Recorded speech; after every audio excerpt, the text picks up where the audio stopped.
47% foreign holdings. So who do you think's number one? China.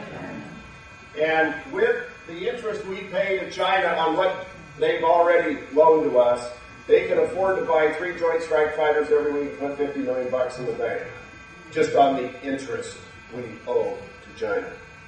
Now, hopefully we're not selling them Joint Strike Fighters, but they are building out their military. That's what we're facing.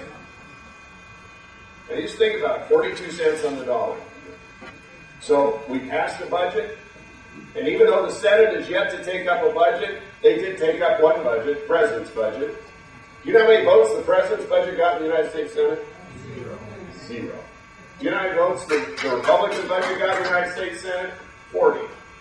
So we were at the White House recently. Paul Ryan pointed that out to the President. And actually, his budget had no support from either party and even the independent parties, socialists that's over there. No, that's true, Bernie Sanders. No votes. No votes. And he needed to come up with a plan. He hasn't done that yet. Now, some will argue that we need to increase taxes. You will not find me in that camp. Are there loopholes in there? You can call that yes. We are not raising taxes. And if you did, according to the Stanford economist John Taylor, simply to balance the budget 8 years from now would require an immediate 60% increase in taxes across the board. Now, you've heard the President boldly announce that what we should do is close this loophole for jets. By the way, that loophole is not a loophole. It was the expensing provision that was extended in his stimulus bill. And further, if you closed it, the magnitude of it is it would take 5,000 years to collect enough money to pay for the deficit he added to the budget last year. 5,000 years. So he's great at rhetoric. He's not doing real well at helping us solve this problem. So we're in this battle to cut spending. We're in this battle to reform the way government operates in America so that the next generation is left with a better place than the last. And that's been our tradition in America. Now, how many people here think that we live in a better country than what our parents maybe had or grandparents had? You're a little better off. How many think your kids and grandkids are going to be better off? Most people answer the same way. That's wrong. Not that you're answering that way, but that we're letting that happen. The Americans spoke pretty clearly in November to say, we are not going to let that happen. And so we're trying to change things. So there are a couple of things that we're getting after. Let me talk about some of those. First of all, getting Americans back to work. I've been a firm believer that we should, first of all, deal with our energy issue and make America more energy independent by using our own. I have stood alone in this delegation over the entire time I've been in the Congress in supporting accessing America's great energy reserves in Alaska, wherever they are, and elsewhere. I still believe it can be done safely, and it should be done, and that we should take advantage of the energy reserves coming out of our best trading partner, Canada. There is an effort, and we're working on it in the Energy Subcommittee, which I'm a member of. We've passed legislation out of there to expedite the construction of the Keystone Pipeline across the northern tier. That would bring tar sand oil out of Alberta into the United States. I think adding to markets can affect price because you add to supply. This isn't hard to figure out.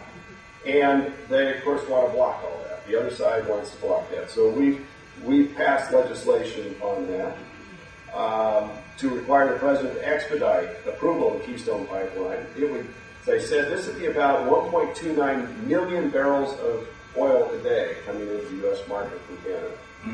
That would help.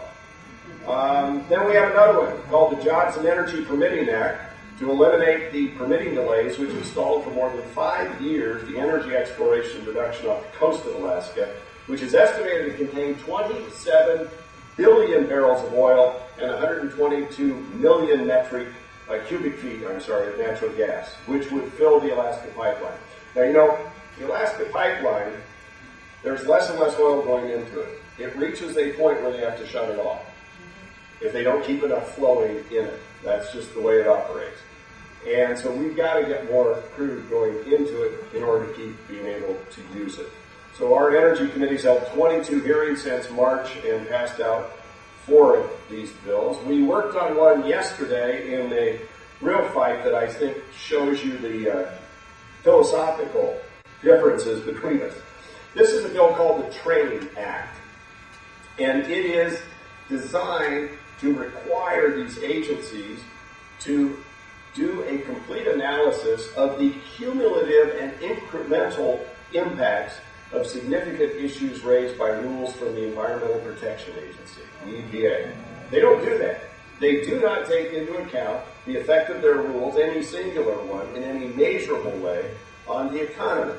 And so we're saying, they do a little economic analysis, but it's pretty worthless. And so what they should do is look cumulatively. And I've got a chart, I don't have it today, this shows just on the Boiler MAC rules related to the pulp and paper industry and what they're going to have to deal with over the next few years. And we lose jobs. We run up costs. We become less competitive. They've got a Cement MAC rule that will probably shut down the cement plant out in Durkee, out in Baker County. 116 direct jobs. That company, Astro, uses local limestone into the cement plant to produce the cement. They spent $20 million in the last couple of years reducing their emissions by 96%, which would have satisfied what Oregon said they needed to do. Then EPA, about a year ago, said, oh no, we want more than that. So they went 98%. They're not sure they could hit 98%. It's the biggest employer out there, probably the biggest private sector on the tax rolls. And if that shuts down, where do you think we're getting that cement from? Did I mention China? And where do we get the mercury emissions that are coming in and dust from? So this stuff doesn't make sense to me. Now, we have had some successes. Many of you were at the news conference I held in Grants Pass beginning of this year, taking issue with Secretary Salazar's wildlands directive.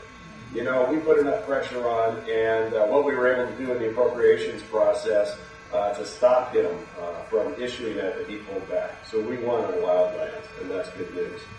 We also won on the wolf issue, which is really important in Eastern Oregon if you're a cattle rancher. But we're fighting others, whether it's the tailoring rule or the Boiler MAC rule, or at least they've got spray buffer zone rules that are coming out with the EPA using flawed science and buffers that, in working with the Department of Agriculture here in Oregon, they estimate that if they establish these 1,000-foot buffers from intermittent streams, you could take 67% of Oregon's farmland out of use. I mean, all of this stuff is coming at you. And then the administration wonders why people aren't creating jobs in America. Now, so we're working on all of that and much, much more. I want to share one other thing.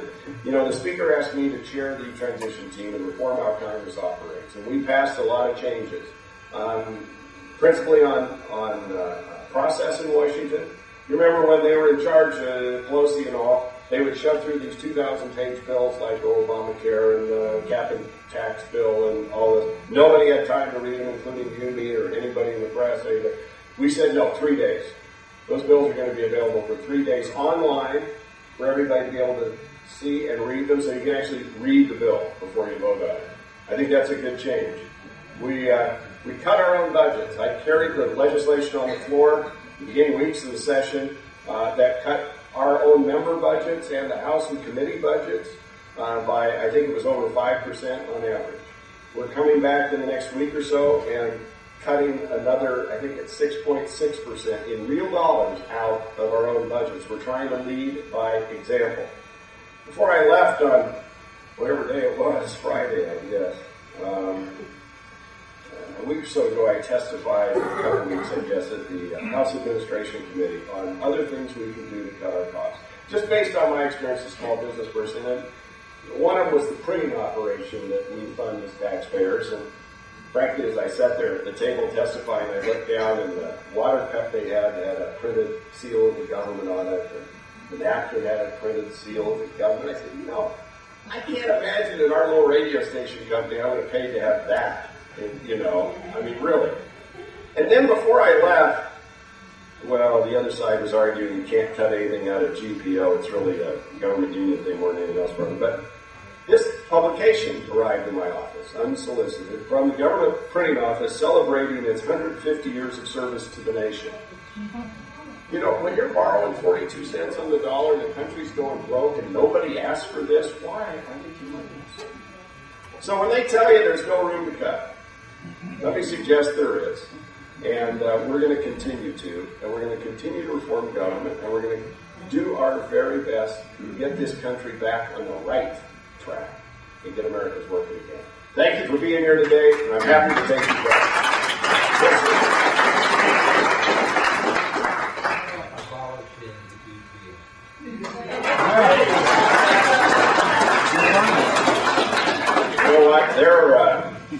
I doubt you'll ever abolish these things, but let's at least rein them in.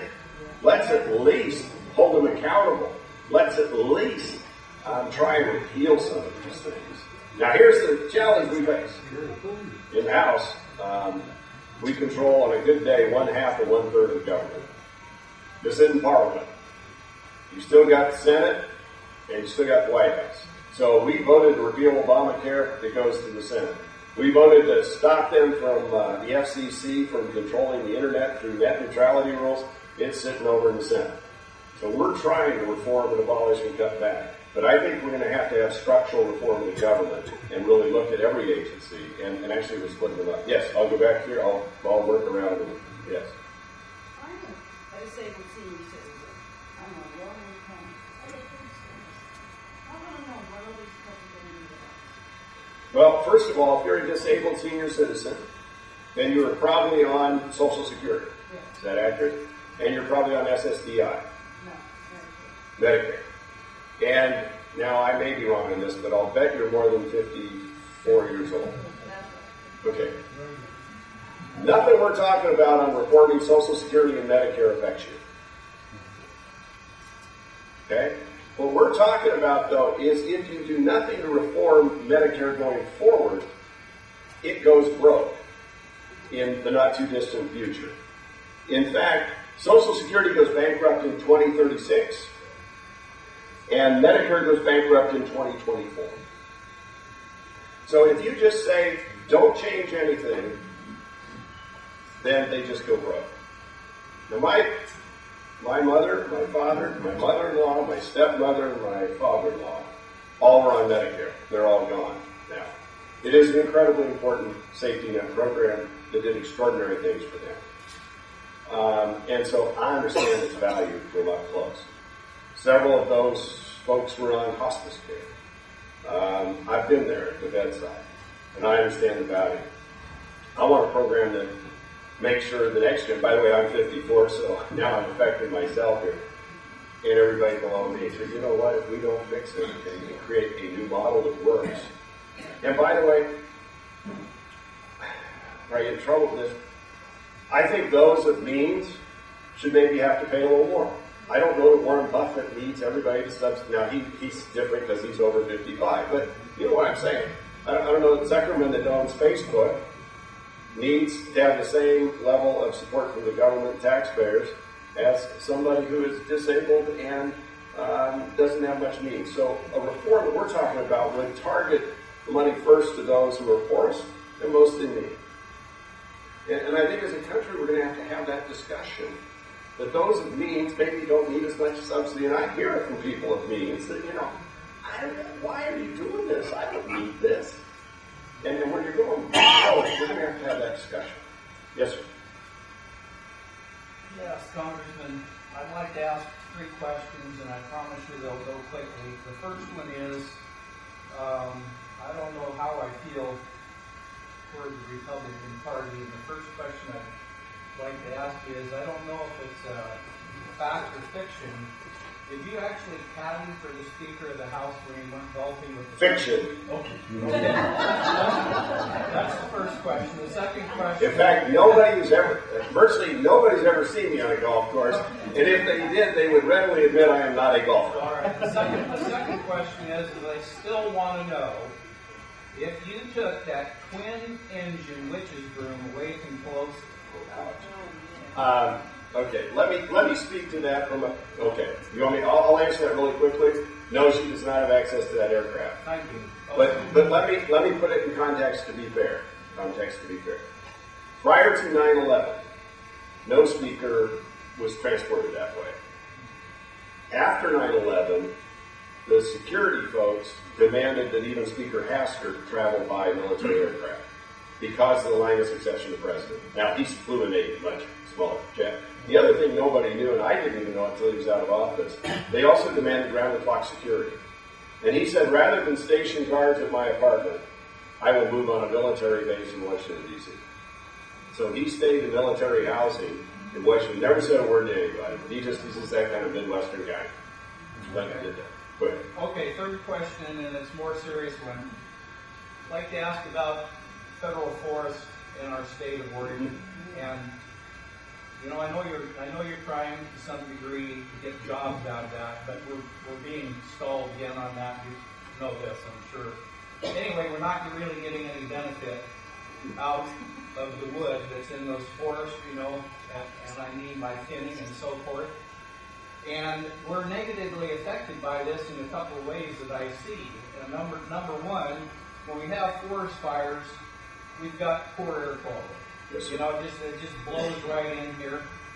Number two, as I mentioned, you know, no jobs. And number three, I'm telling you, my feeling right now is that the radical environmentalists and to some degree BLM and the Forest Service are nothing less than murderers, because when those forests burn, so do those animals, including the spotted owl, which is back in the news again. And I'll just listen to your comments. Why, thank you. And I think I've addressed the first two questions, so let me go to the third, which is forest policy. Since the sort of regime of lawsuits have taken over our forests, and the courts have begun to rule, we've lost 271 mills in Oregon. And timber harvests off federal land are down approximately 91%, if memory serves me correctly. As you know, at one point, several years ago, I got to chair the Forest and Forest Health Subcommittee. And serving on that and later chairing it, we passed the Healthy Forest Restoration Act, which was the first major reform in forest management policy probably in a generation. And it has been somewhat helpful in terms of expediting treatment of lands that needed it because they were threat to fire, bug infestation, drought. And we did a couple of things in that law that I would love to expand beyond that restriction. And one of them is we required that in the case of a lawsuit that the judge had to do something called, I'll try to fix that, balance of harms. They used to litigate and say, stop, don't allow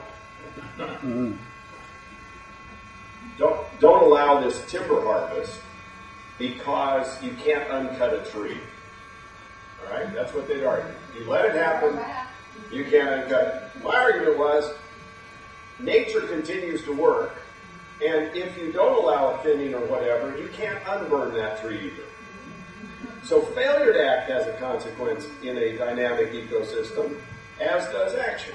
So now the courts, in the course of Healthy Forest Restoration, get to balance those harms. Okay? And then we set up what they call a pre-decisional appeals process, which allows citizens to appeal their government, which I think is a right we still should have, but do it before the final decision's made so that the government can take in that input and then modify their plan and move forward. Absent that, you wait until the decision's made, then you appeal, and you create this never-ending loop of appeal, change, appeal, change, appeal, change.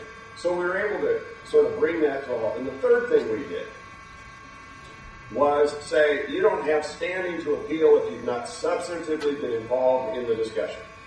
Because I got so tired of this notion that you could be a law student in New York and as a project send in an appeal with a 44-cent stamp or whatever, and be just as affected in the situation as somebody who had been at all the meetings and participated in all the processes.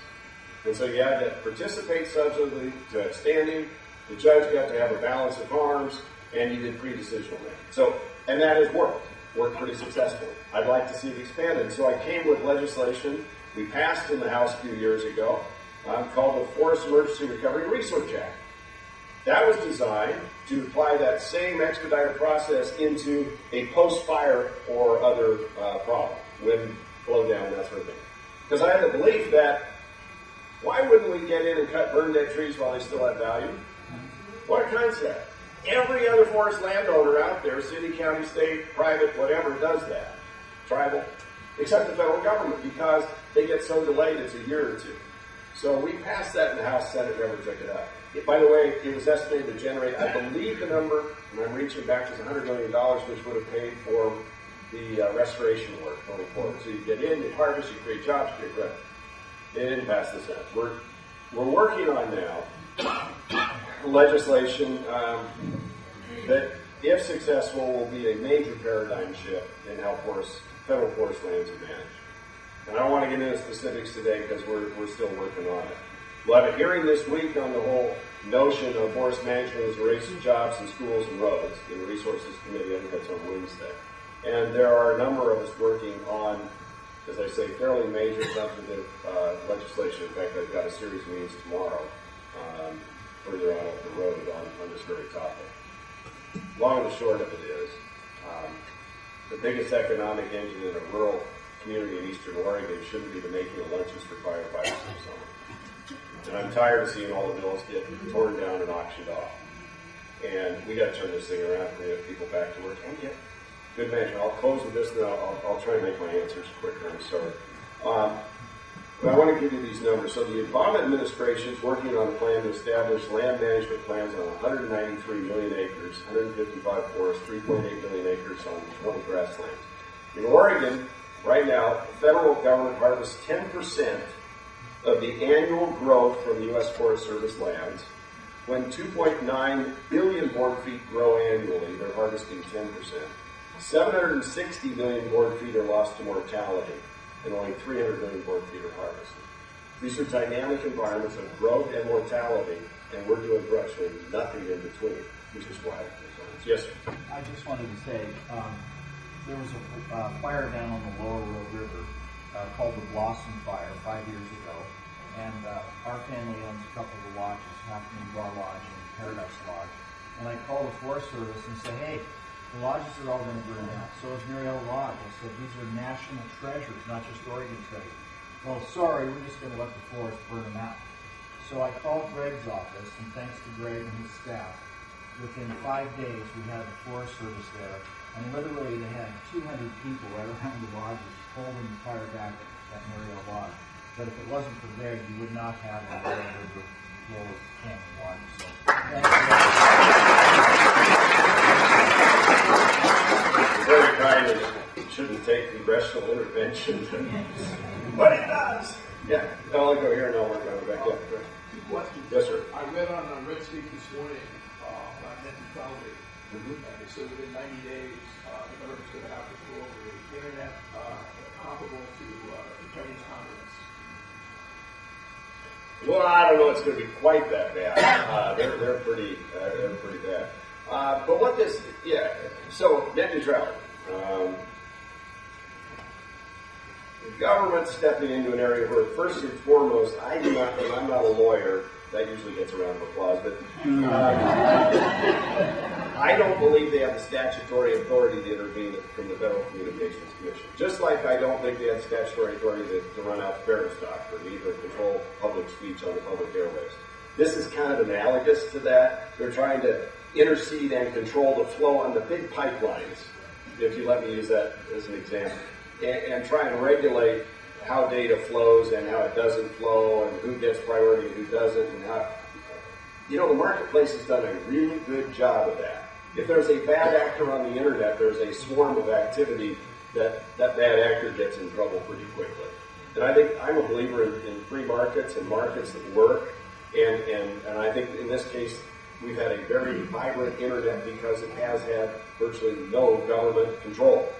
Now, they pick winners and losers even in this context because they're controlling the big flow of the pipeline to and from. They didn't apply these network neutrality rules to the Googles and others, and I'm not picking on Google here, but if you're going down the freeway, your off-ramp is often through somebody else, right? So you're traveling down AT&T or Verizon's backbone, but what you're really doing is going through Google because you did a search and you want to go somewhere. This is the equivalent of the off-ramps.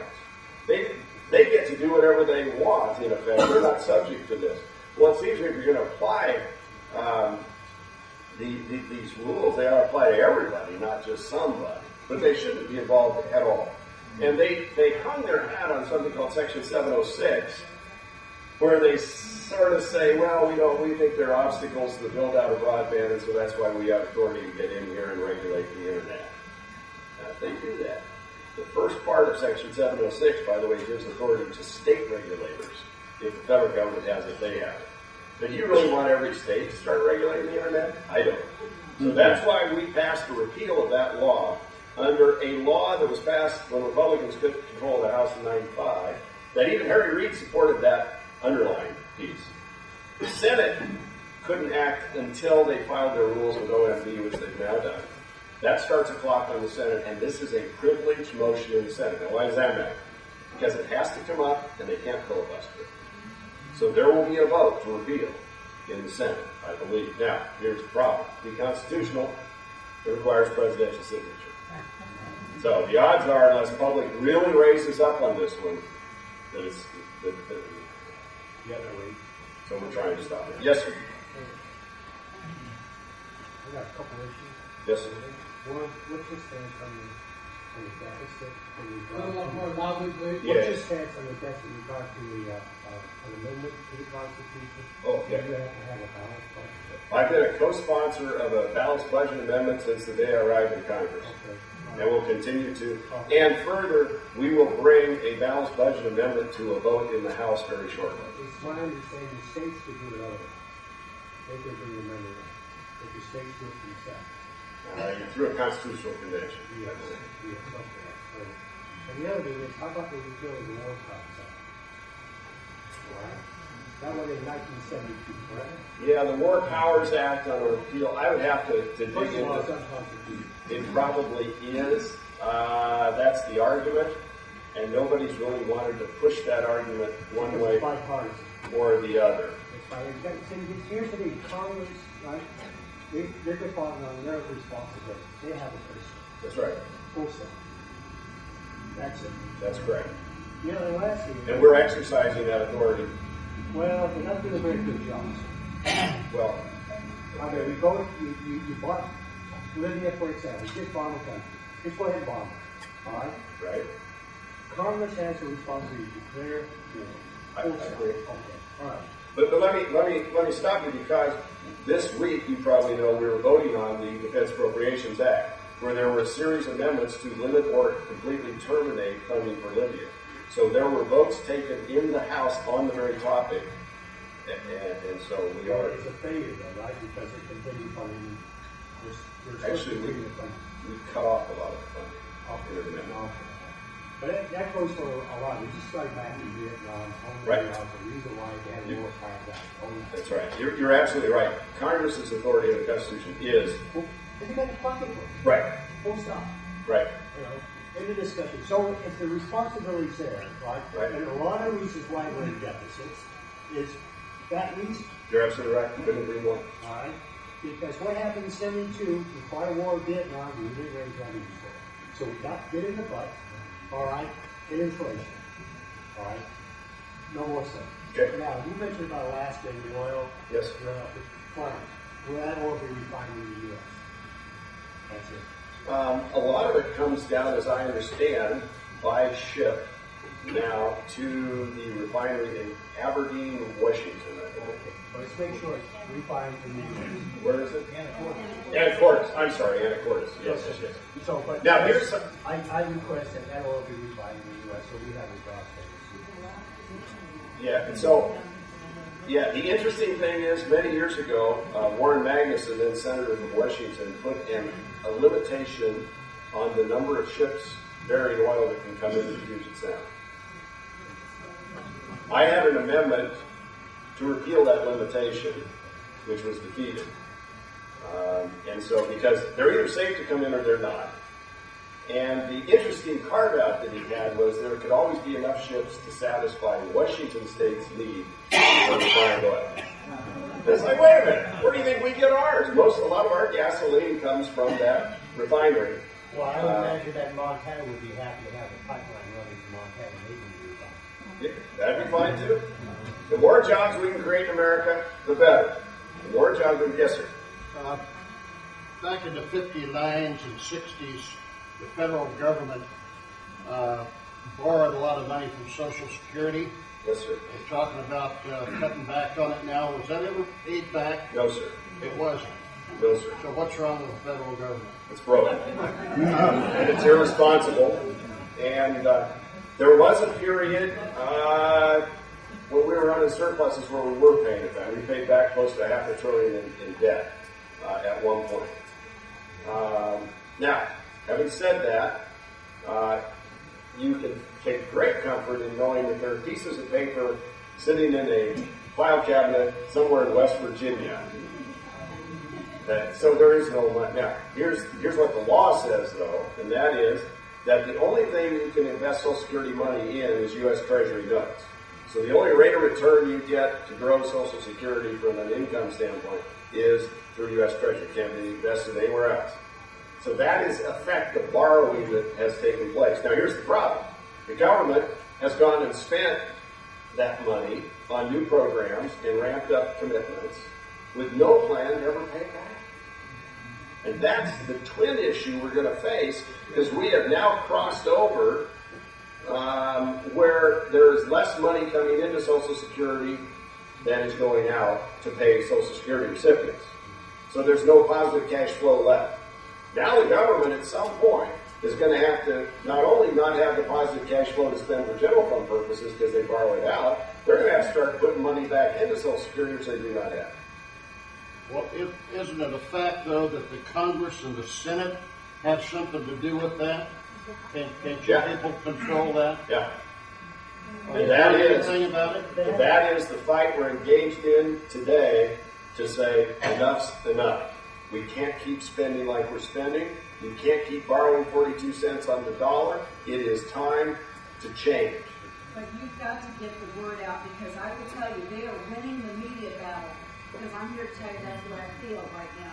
You're winning the media battle about class warfare. I know it. And even when I turn over and listen to Fox News, and I hear Fox News protecting, defending the CEOs who got 23% increase this year versus the average worker who get 5.5%. If that.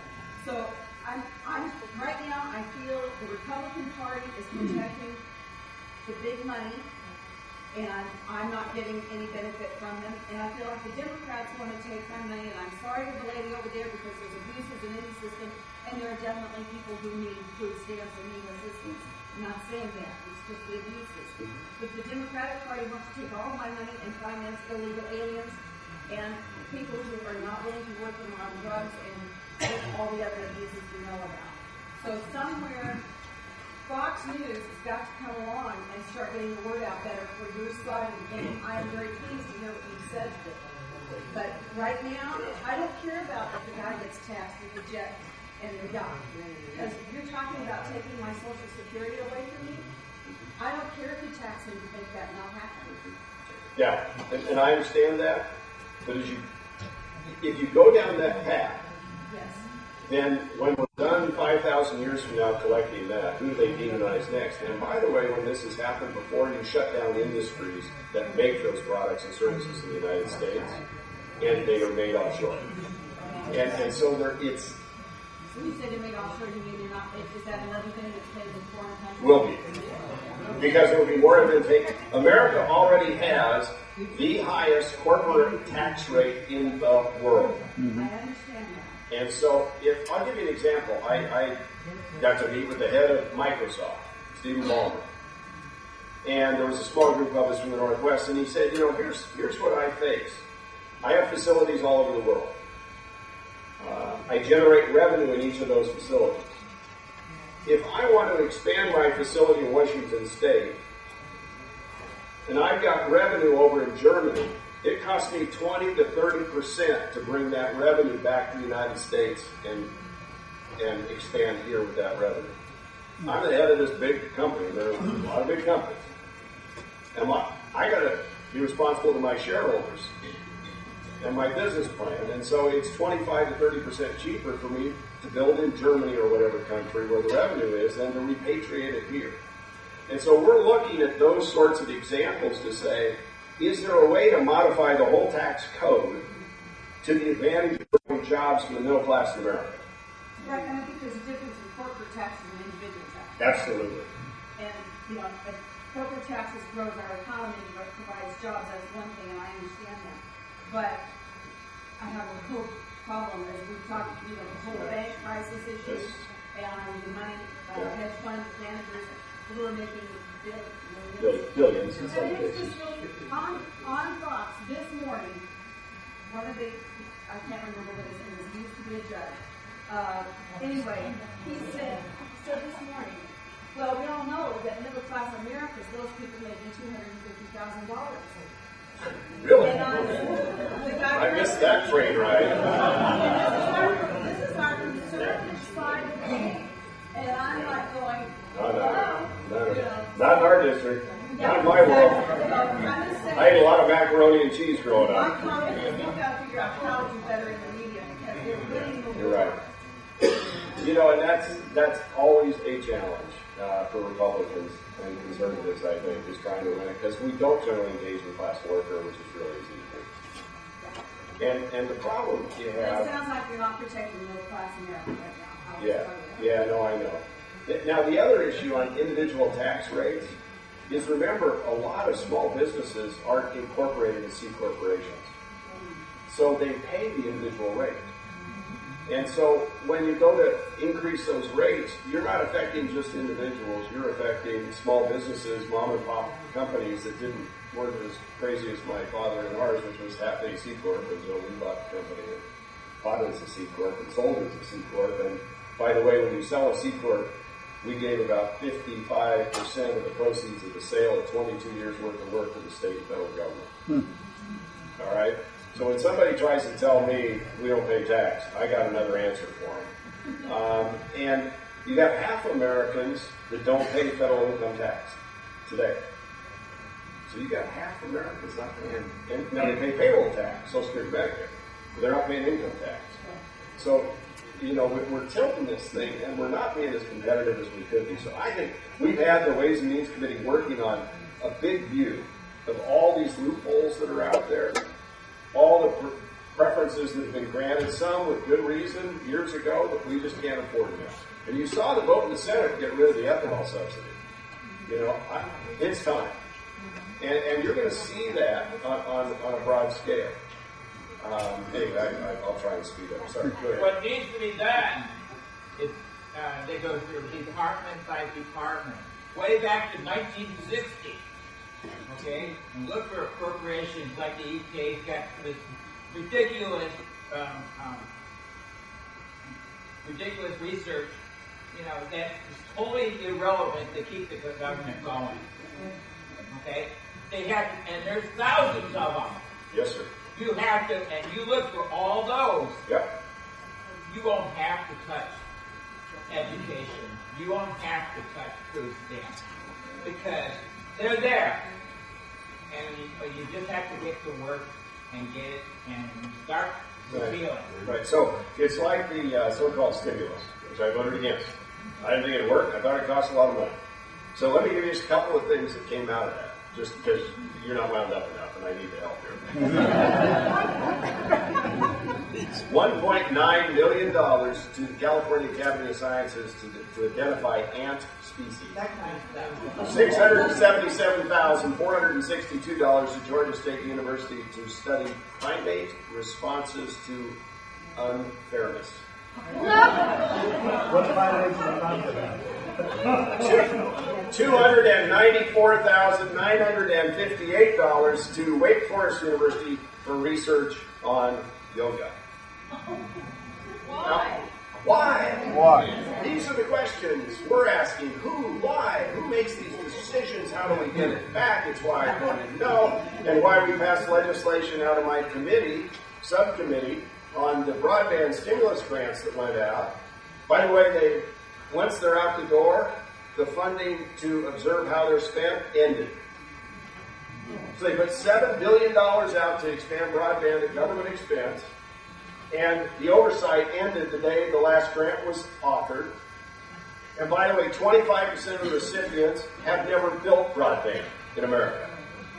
Do you think there might... So we're doing oversight, and we passed legislation that said any unexpended money there does not become a slush fund, it comes back to the Treasury.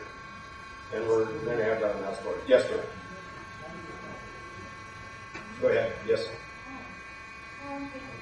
Oh, I'm sorry. Yeah, go ahead. Well, that's all right. I'll get to both of you. We'll do you, and then I'll work around.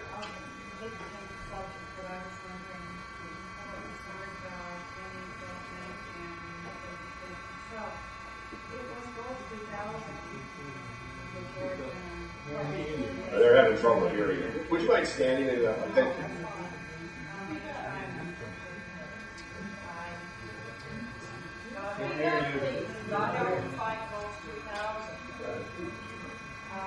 Mr. Landauer, the Oregon News Demonstration partner with the U.S. federal government, the lead independent government. And they did that through an educational act. People think that the educational act has to do with just education. It's for the whole community, all the community. And we've been doing it for years. Major universities, non-governmental organizations, foundations, lots of players came in, not only technology commodities. They turned around and built the largest bureaucracy the United States has ever seen. Yep. The Department of Health, Education, and Welfare. And that's what needs to go. If you took that out, to say, what would we be? Absolutely 50% of the United States. You know, and I want to go back to your comments, sir, as a follow-up to yours. I actually think we ought to go to a 2-year budget and zero-based budget. And every program and agency should be reviewed. And we ought to vote on it. Now, one thing that we've done this year that hasn't been done before, we've broken up there are 12 bills to fund the government, 12 separate appropriation bills. That's kind of inside baseball, I realize. They combine agencies, and then you vote on one bill up or down. Speaker Boehner said, no, we're going to break them up into cabinet levels so you get to vote up or down on each cabinet. This is the first time that's ever been done. So we're breaking it up a little bit as a first step. And I'd like to see us go farther than that eventually. But, you know, this is a big institution. We can get the small steps. Yes. Oh, no, I said I'd go over here. I'm sorry. Yes, ma'am. This has a lot to do with the way the government runs the energy but this has Greenwood and Alaska, Nebraska, that's the most important goals to weather pattern, and then the United States along with the weather pattern and then eradicate this. And there's supposed to be another one in China. Who oversees these apparatuses and these experimentation and stuff that we don't know? Does anybody know what I'm not aware of any such program.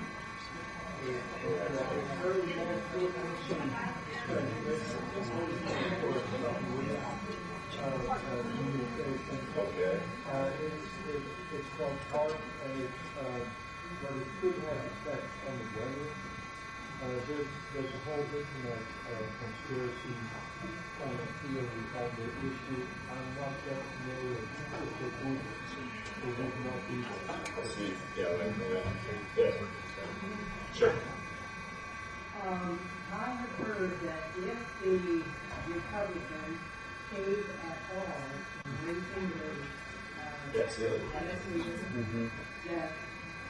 that we will lose for sure, and Obama will get reelected. Is there anything that we can get some the deductions? You made the Republicans already. Is there any chance that they're not going to raise the debt limit? no compromise. No compromise. No, I understand that. But I think you also have to look at, if you don't raise the debt ceiling, is there a consequence? The Democrats will pay you. So if you just raise the debt ceiling, there's a huge consequence. All you've done is kick the can down. When will we know the most? consequences, are we just being lied to? We're being lied to. We're being lied to. About They Or can't give get you it over 10 years and on then you change it. You don't know what's going to happen 10 years from now. It's not the end of the world. It's not the end of the world, and we can take it. We voted 3 times before, didn't we? actually, there have been 9 times when the country has gone beyond the supposed cutoff deadline, And we didn't There's buy money it. there. We didn't go. and then the debt ceiling went up. It's the only way to keep them in balance if there's no money to spend. So this is a bit like, as I understand it, this is a bit like you've got your son or daughter a cell phone. You didn't know about text messaging until the first bill came. This is a bit like your teenager got your credit card June 1st and you got the bill July 10th. You grab that credit card, you grab that cell phone, and you have a debt obligation. They can refinance debt. But here's the your interest rates are going to potentially, none of us will live through this. We could take the risk. But if you want to look at before you get there, take a look at what's happening in Greece. They're doing this. This The is American taxpayers are bailing them out because we're giving money to the IMF and they're giving it to that's Greece. I don't disagree, but let's go to what's happening in Greece today. And the fact they may default, their interest rates are now paying are what? 7, 8, 9%, something like that. They may default. Portugal may default. Ireland may default. The EU's trying to bail them out. They're reforming their spending. This is a seminal moment for us to reform long-term for good these programs that are costing us. Now,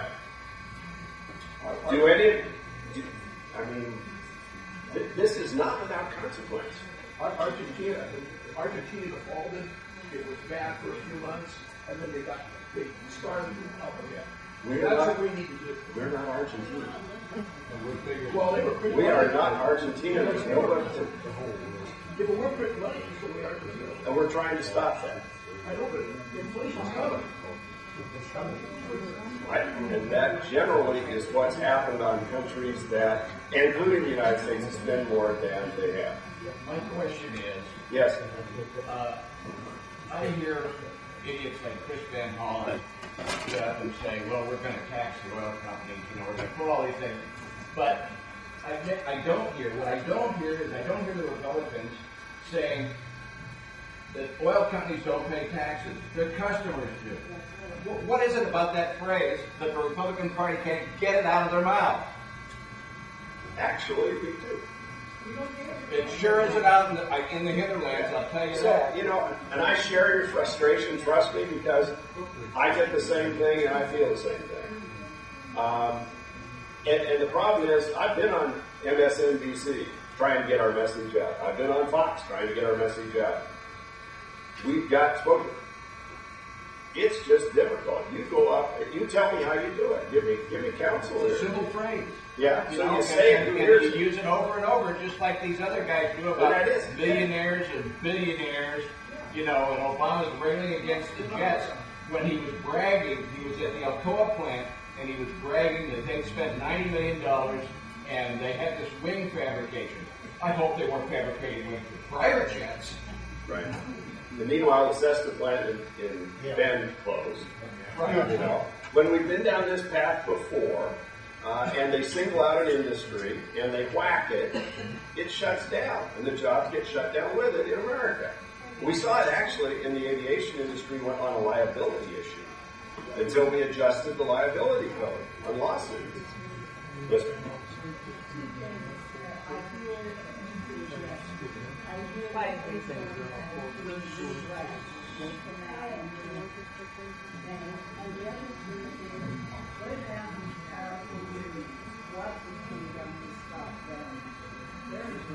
So on Acorn, as you know, we passed a number of restrictions to prohibit funding from being used by going to or being used by Acorn. Republicans did that. Maybe I need to use the party label here more. We did that. We voted unanimously against the president's stimulus program because we didn't think it worked, and we had an alternative. Remember, a lot of the things that happened in the last 2 years, they wouldn't even let us offer them on the floor for consideration. So, and so we have tried to stop the NLRB, National Labor Relations Board, from running over the top of small businesses in favor of the unions. There are a number of things that we're working on. We've got to get back to basic principles. Now that Acorn is back under a new name, are you going to shut them down? I would hope so. Or I get my vote for any money. I guarantee it. Let me go back here. Yes. Yes, I just have a quick question on the debt again. If the Republicans don't get the deal that they would like, are they willing to walk? Yes. It's beyond that. There won't be the votes in the Congress to pass it. And that's what our leadership team's been trying to tell the President and Harry Reid. We're not there to raise taxes on the economy because guess what? Citizens pay the taxes. You're not listening to me. How do I get my message through? Where I'm practicing. That doesn't mean there aren't loopholes that should be closed, perhaps, and it doesn't mean there's a tax code reform we should do to make us more competitive to create jobs in America, which should be the message we're all working off of. And the second is, if it's not in law cutting and changing these programs, then it isn't going to happen.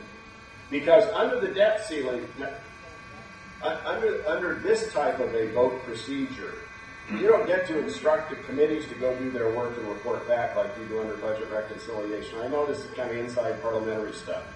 You have to do it all. If you do it at all, you have to do it all right then. So this is the great-grandmother of all bills when it happens. That's why my little section of what will probably be in such an agreement deals with Spectrum and auctioning off Spectrum to pay down debt. And we're fighting off the Democrats and Rockefeller, who has a different bill, and they want to spend all the money off the auction. And we're saying no. We're trying to deal with our public safety issues and pay down debt. So that's and I used to think $20 billion was a lot of money, and I still do. But that's a piece I'm working. Yes, ma'am.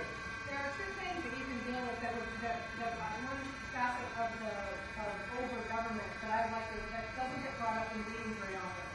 And that is that the EPA is annoying and kills jobs and all that kind of stuff. And what I understand, they've added like 1,600 more EPA agents and more agencies.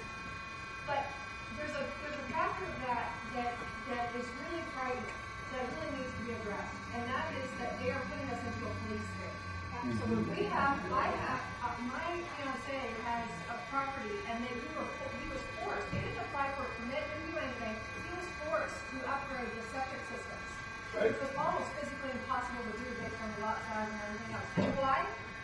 Because they have a blanket. They have a blanket ruling, and this is just how you have to do it. Now you have to satisfy the state, the federal, the EPA, the state, the county. Yep. Okay? And it took 8 months. It took 3 applications. It was a nightmare. Okay? And that's not the worst part. The worst part is that the draconian fees or the draconian fines for non-compliance, because it took all this time, was like $24,000 a day. And see, now wait a minute. All of you, are you familiar with Mercy Flights? Mercy Flights went through this. They in their advertising, they put they mentioned our helicopter. Some federal agency somewhere came in and said, well, that's not really your helicopter. They said, well, we lease it exclusively. And they were fined for non-compliance, the time that they had been out of compliance on their website. This is a non-profit organization. It was something in the paper, it was like, I don't know, $32,000 a day. Now, I wouldn't have believed that if I hadn't personally gone through it myself. This is a police state. When did our country become, when did our government be able to have such a club over our head? I got an idea for the deficit. Cut the EPA.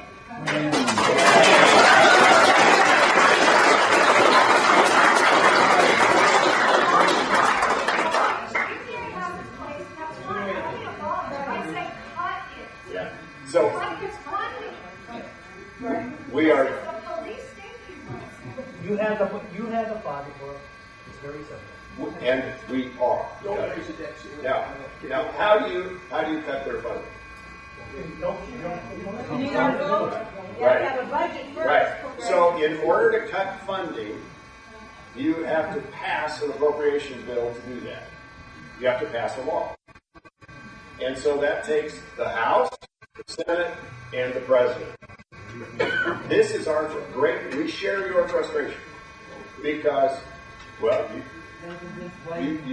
yeah, I mean, I can use a little help here, right? I mean, can I take you with me to Washington? Over to the Senate. Because let me say again, the Senate hasn't even voted on a budget for 801 days. How do we make them hear us? Go to their town halls. Well, okay. I'm just trying to help here now. And let me speak to both of the issues you just raised. Because we still maintain we own the little building where the radio stations where we sold. We lease it back and all that sort of thing. And the septic failed. And we're in the county. And they say once it fails, you can't go fix it. You have to now get annexed into the city and you join the sewer system. So we've been down there. We had a leaky underground storage tank. You ever had one of those? You don't want one of those.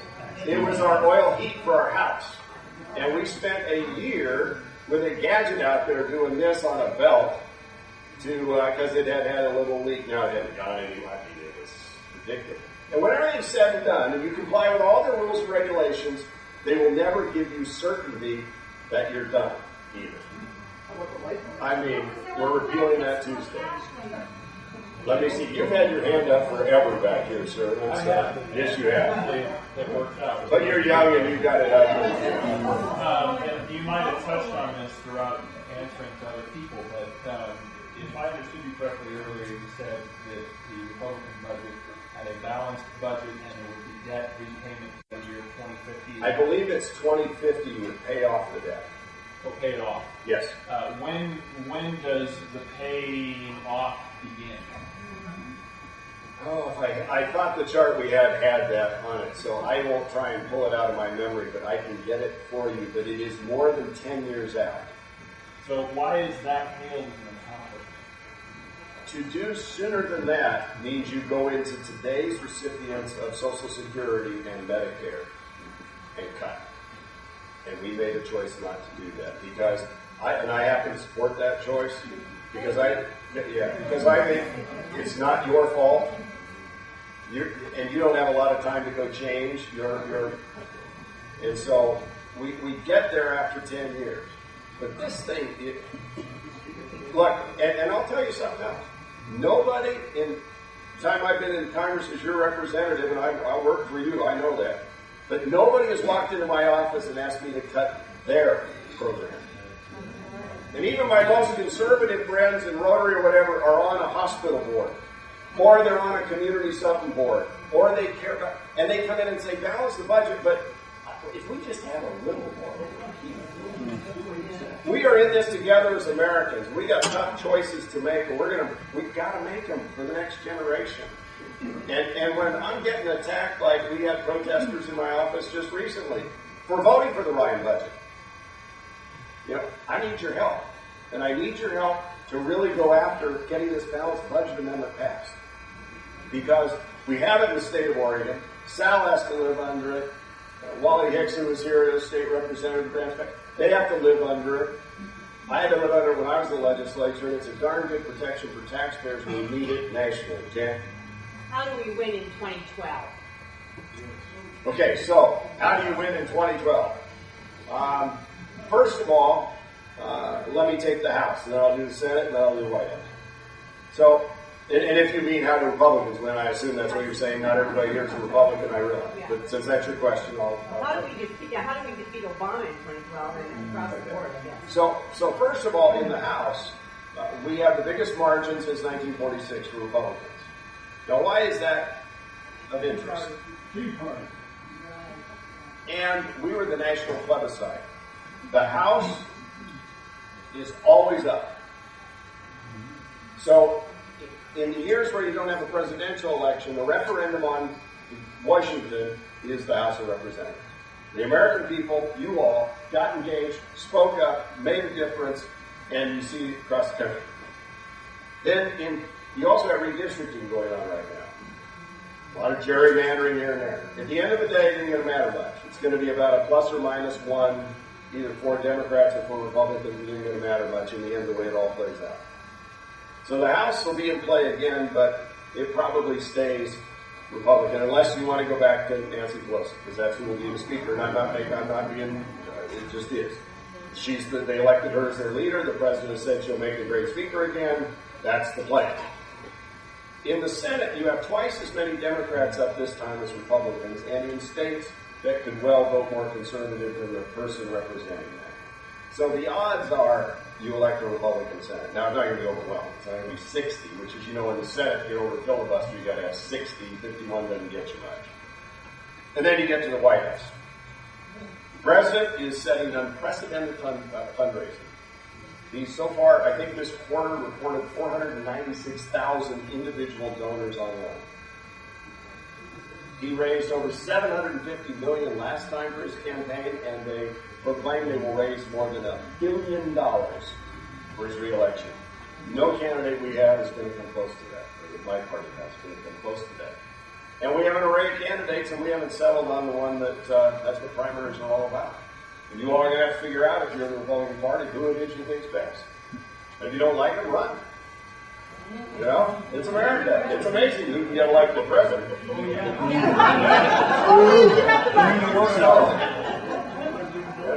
So that's kind of the lay of the land. Now let me just say this. This is the longest stretch of unemployment, over 8% since the Great Depression. And I don't care what party you are, ask George H.W. Bush, ask Jimmy Carter, when you have runs of unemployment, voters vote their pocketbook. And I think this is going to be an election that turns on the economy and on deficit spending, jobs, just like a lot of them do. And I would not want to be in Obama's shoes, even though he's the incumbent, because he's going to, you're just there. You own it. You've had your chance. Is this the best you can do? And I hear the echoes of Ronald Reagan saying, are you better off? Is the country better off? So can we win? Yes, absolutely.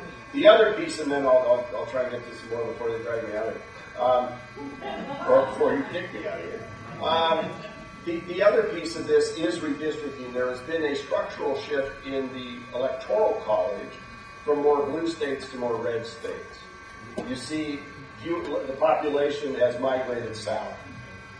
And so that affects the Electoral College, which, as we well know, in 2000, was pretty close. And so that changes dynamics in Ohio and Pennsylvania and some of these states that can swing either way, and if you don't get them, you don't win. And moves votes down to Texas, and moves votes to Florida, and moves votes to some of these other states in the Electoral College.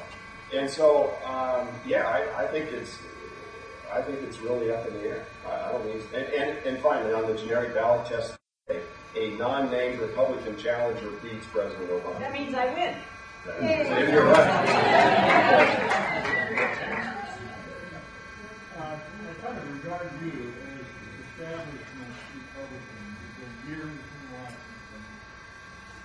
And I think the establishment Republican Party has to understand you are on the file right now.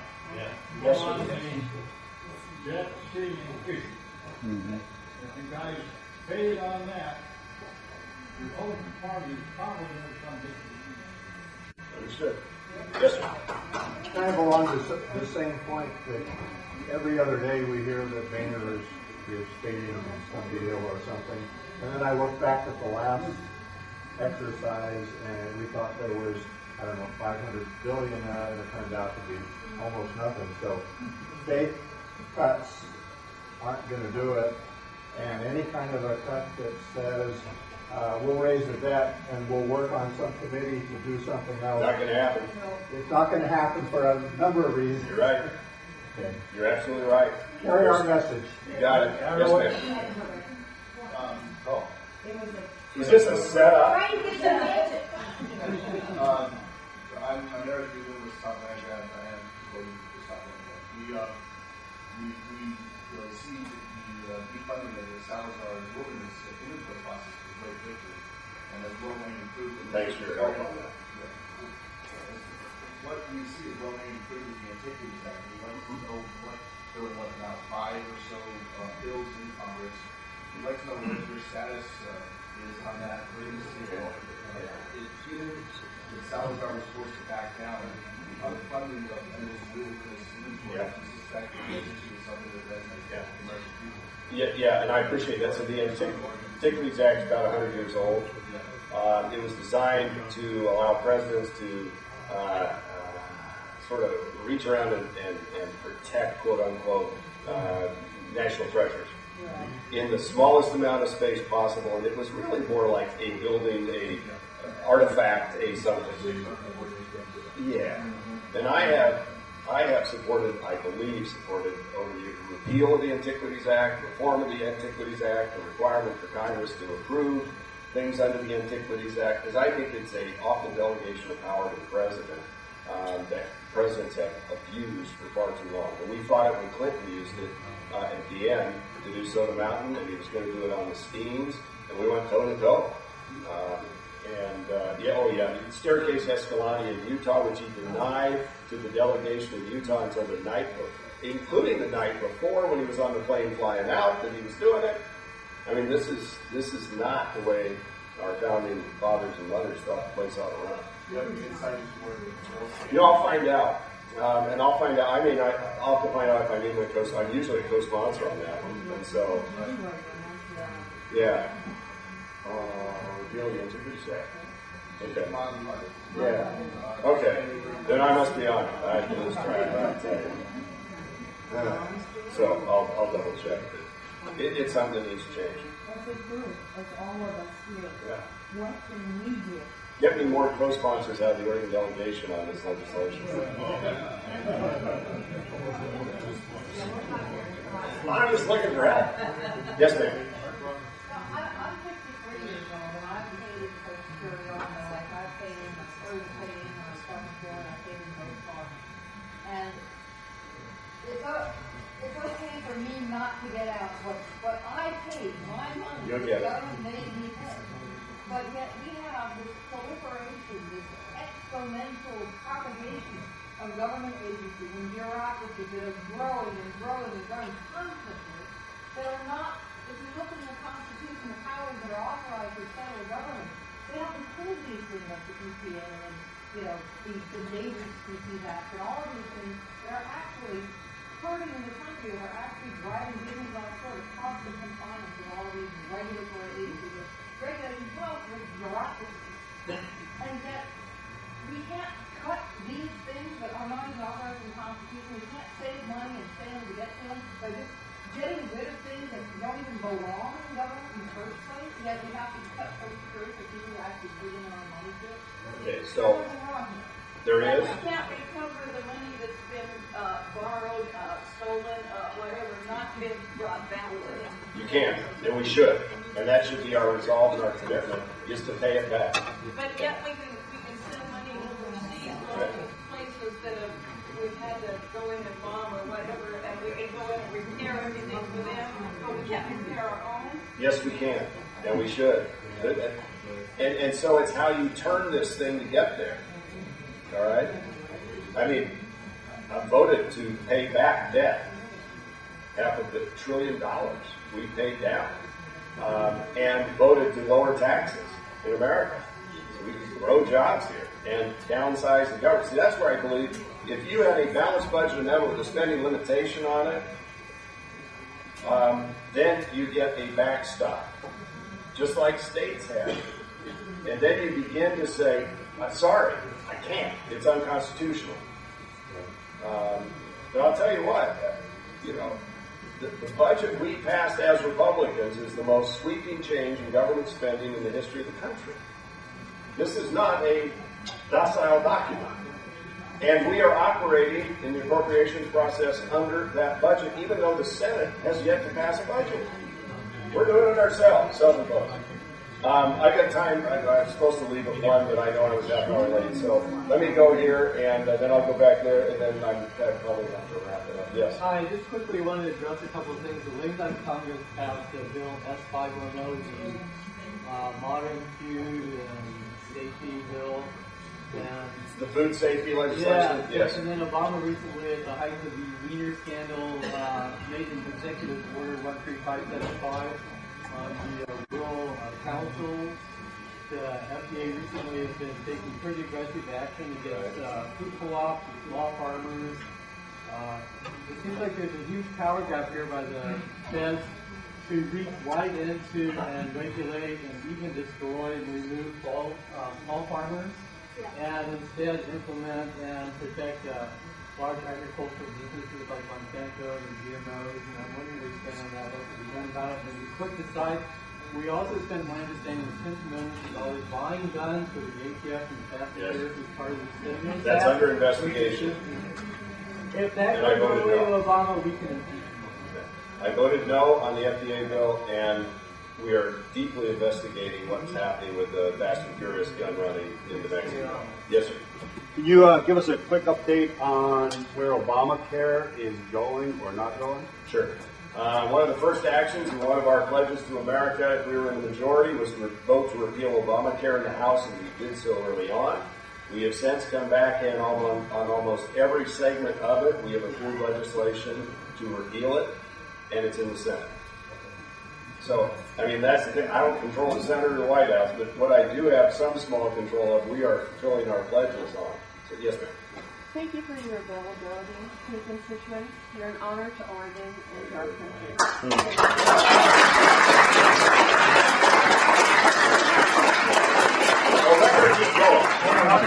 You done? You done? No. Sorry. So, we're obviously in a mess.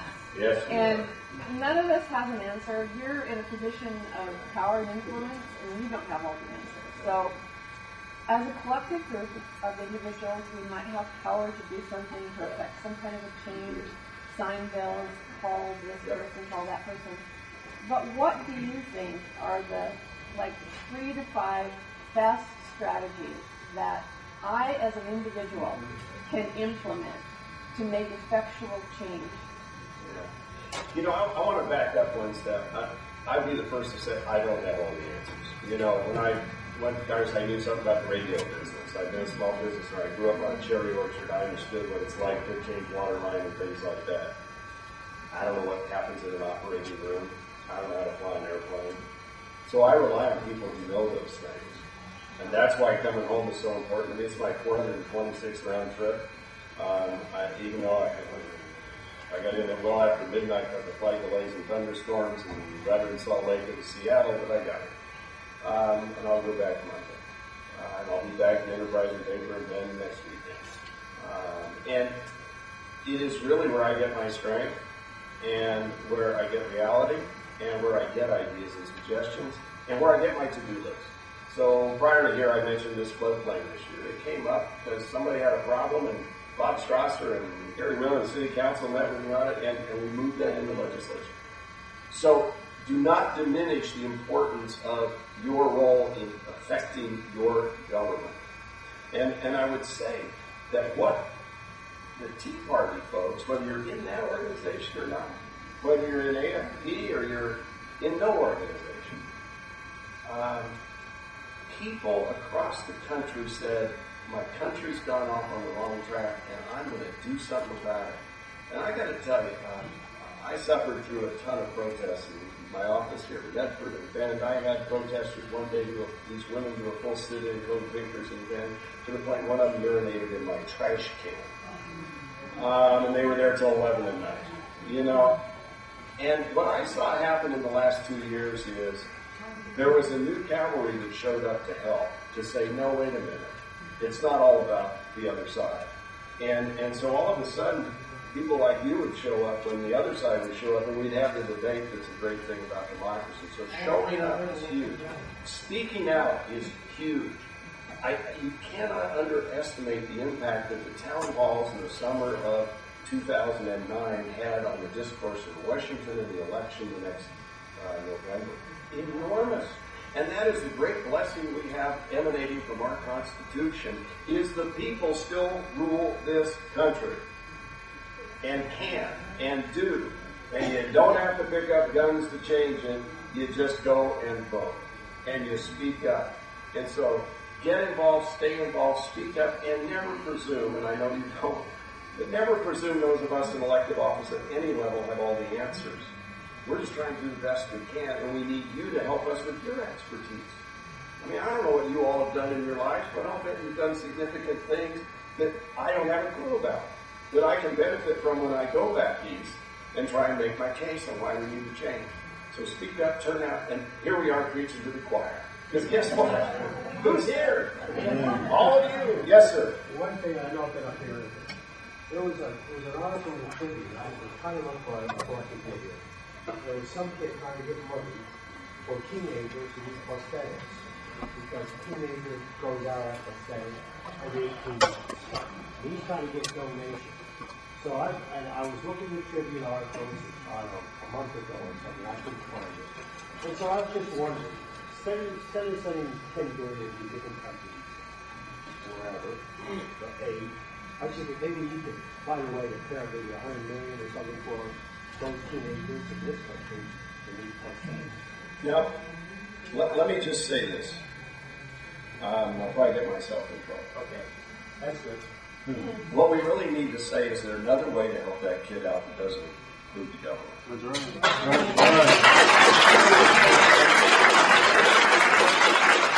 The argument and the paradigm shift I'm trying to get to is we turn and say the government ought to do that. The issue is we ought to cut that $100 billion or whatever, million, whatever the number is, and pay off the debt. Because the best thing we can do for that kid and my son and your kids and grandkids is leave a country that's fiscally sound, where people want to invest and create jobs. Because I'll tell you what, around the globe, if you look at what China's doing, and you look at what the aggressive nature of some of these other economies, what they're doing, where India's coming, they're going to eat our lunch. Because we're mired down in EPA regulations they will never have to follow. You would think it's an organized effort just to shut down industry in America. And we have to put a stop to it. Thank you very much for letting me join.